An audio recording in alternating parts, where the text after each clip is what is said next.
അമ്പലപ്പുഴയിൽ നിന്ന് UDF സ്വതന്ത്രനായി വിജയിച്ച ജി സുധാകരൻ സത്യപ്രതിജ്ഞ ചെയ്ത് MLA ആയി അധികാരമേറ്റു.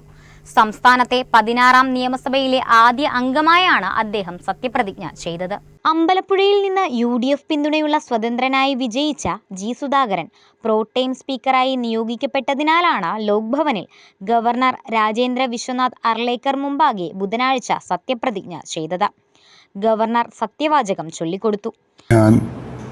ജി സുധാകരൻ എന്ന ഞാൻ നിയമസഭയിലെ ഒരു അംഗമായി തെരഞ്ഞെടുക്കപ്പെട്ടിരിക്കുന്നതിനാൽ നിയമം വഴി സ്ഥാപിതമായ ഭാരതത്തിൻ്റെ ഭരണഘടനയോട് ഞാൻ നിർവാജ്യമായ വിശ്വസ്തതയും കൂറും പുലർത്തുമെന്നും ഞാൻ ഭാരതത്തിൻ്റെ പരമാധികാരവും അഖണ്ഡതയും നിലനിർത്തുമെന്നും ഞാൻ ഏറ്റെടുക്കുവാൻ പോകുന്ന കർത്തവ്യം ഞാൻ വിശ്വസ്തയോടുകൂടി നിർവഹിക്കുമെന്നും സഗൗരവം പ്രതിജ്ഞ ചെയ്യും.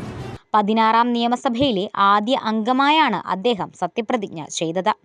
വ്യാഴാഴ്ച നടക്കുന്ന മുഴുവൻ MLA-മാരുടെയും സത്യപ്രതിജ്ഞാ ചടങ്ങുകൾ പ്രോടേം സ്പീക്കർ എന്ന നിലയിൽ സുധാകരന്റെ നേതൃത്വത്തിലായിരിക്കും നടക്കുക. മുഖ്യമന്ത്രി VD സതീശനും മന്ത്രിമാരും ചടങ്ങിൽ പങ്കെടുത്തു.